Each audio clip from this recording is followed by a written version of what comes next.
தெலுங்கானால ஒரு விபத்து நடந்தது. செய்தி படிச்சியா? படிச்சேங்க.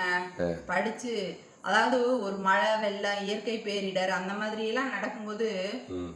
நெறைய மனிதாபிமானம் வெளிப்படுறத பார்க்குறோம். ம். ஆனா, இந்த மாதிரி விபத்து நடக்கிற இடங்கள்ல, ம். அதுலயும் இந்த ஃபோன கையில வச்சுக்கிட்டு அவங்க படுத்துற பாடு, அந்த செல்ஃபி எடுத்து போடுறது, அவங்கள வீடியோ எடுக்கிறது, அந்த மாதிரி இதுல கவனம் செலுத்தி இருக்கிறாங்க பாருங்க. ம். 35 வயசு ஆளு.